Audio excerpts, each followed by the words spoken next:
There's a general myth that drugs in themselves are addictive. In fact, the war on drugs is predicated on the idea that if you interdict the sources of drugs, you can deal with addiction that way. Now, if we understand addiction in a broader sense, we see that nothing in itself is addictive. No substance, no drug is by itself addictive, and no behavior is by itself addictive. Many people can go shopping without becoming shopaholics. Not everybody becomes a food addict. Not everyone who drinks a glass of wine becomes an alcoholic.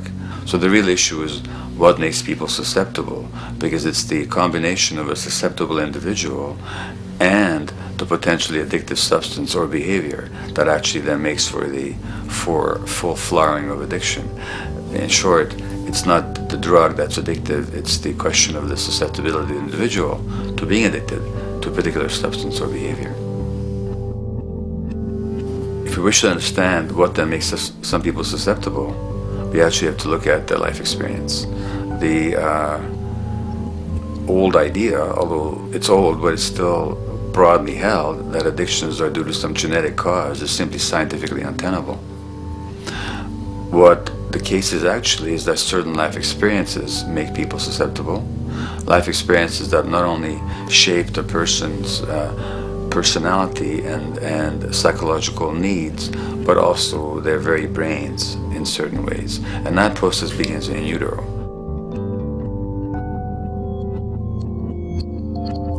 It's been shown, for example, that if you stress mothers during pregnancy, their children are more likely to have traits that predispose them to addictions. And that's because development is shaped by the psychological and social environment. So the biology of human beings is very much affected by and programmed by their life experiences beginning in utero. Environment does not begin at birth.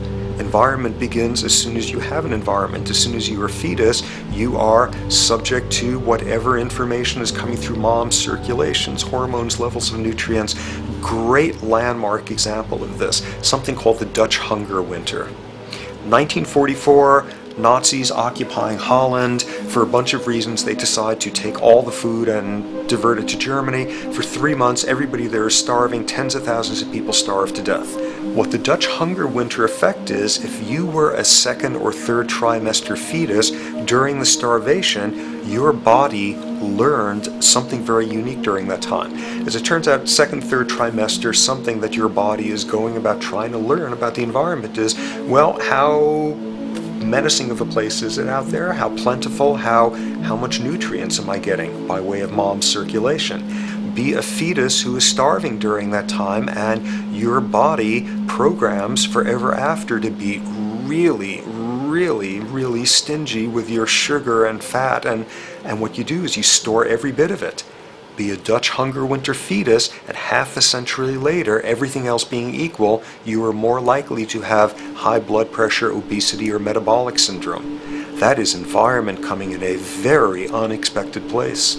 You can stress animals in a laboratory when they're pregnant, and their offspring will be more likely to use cocaine and alcohol as adults. You can stress human mothers. For example, in a British study, women who are abused in pregnancy will have higher levels of the stress hormone cortisol in their placenta at birth, and their children are more likely to have conditions that predispose them to addictions by age 7 or 8. So in utero stress already prepares the ground for all kinds of mental health issues. Israeli study done prior on children born to mothers who were pregnant prior to the onset of the 1967 war. These women, of course, are very stressed, and their offspring have a higher incidence of schizophrenia than the average cohort. So there's plenty of evidence now that prenatal effects have a huge impact on the developing human being.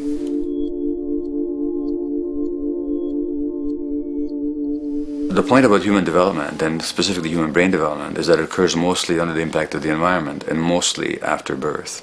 Now, if you compare us to a horse, which can run on the first day of life, we see that we are very undeveloped. We can't muster that much neurological coordination, balance, muscle strength, visual acuity until a year and a half, 2 years. And that's because the brain development that in the horse happens in the safety of the womb, in a human being has to happen after birth. And that has to do with simple evolutionary logic. As the head gets larger, which is what makes us into human beings, the burgeoning of the forebrain is what creates the human species, actually. At the same time, we walk on two legs, so our pelvis narrows to accommodate that. So now we have a narrower pelvis, a larger head. Bingo, we have to be born prematurely. And that means that the brain development that in other animals occurs in utero, in us, occurs after birth. And much of that under the impact of the environment. And the concept of neural Darwinism simply means that the circuits that get the appropriate input from the environment will develop optimally, and the ones that don't will either not develop optimally or perhaps not at all. If you take a child with perfectly good eyes at birth and you put him in a dark room for 5 years, he'll be blind thereafter for the rest of his life, because the circuits of vision require light waves for their development. And without that, even the rudimentary circuits present and active at birth will atrophy and die, and new ones will not develop. There's a significant way in which early experiences shape adult behavior, and even and especially early experiences for which there's no recall memory. It turns out that there are two kinds of memory. There is explicit memory, which is recall. This is when you can call back facts, details, episodes, circumstances. But the structure in the brain, which is called the hippocampus, which encodes recall memory, it doesn't even begin to develop fully until 1.5 years, and it's not fully developed till much later, which is why hardly anybody has any recall memory prior to 18 months. But there's another kind of memory, which is called implicit memory, which is in fact an emotional memory, where the emotional impact and the interpretation that the child makes of those emotional experiences is ingrained in the brain in the form of nerve circuits ready to fire without specific recall. So to give you a clear example, people who are adopted have a lifelong sense of rejection very often. They can't recall the adoption, they can't recall the separation from a birth mother because there's nothing there to recall with. But the emotional memory of separation and rejection is deeply embedded in their brains. Hence, they're much more likely to experience a sense of rejection and a great emotional upset when they perceive themselves as being rejected than other people. That's not unique to people who are adopted, but it's particularly strong in them because of this function of implicit memory.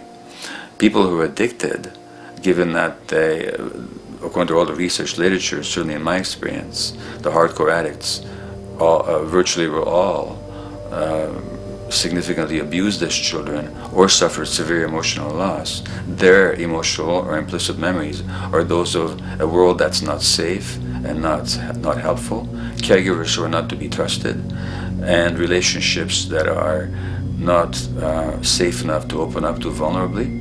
And hence their responses tend to be to keep themselves separate from really intimate relationships, not to trust caregivers, doctors and other people who are trying to help them, and generally see the world as an unsafe place. And that's strictly a function of implicit memory, which sometimes has to do with incidents they don't even recall.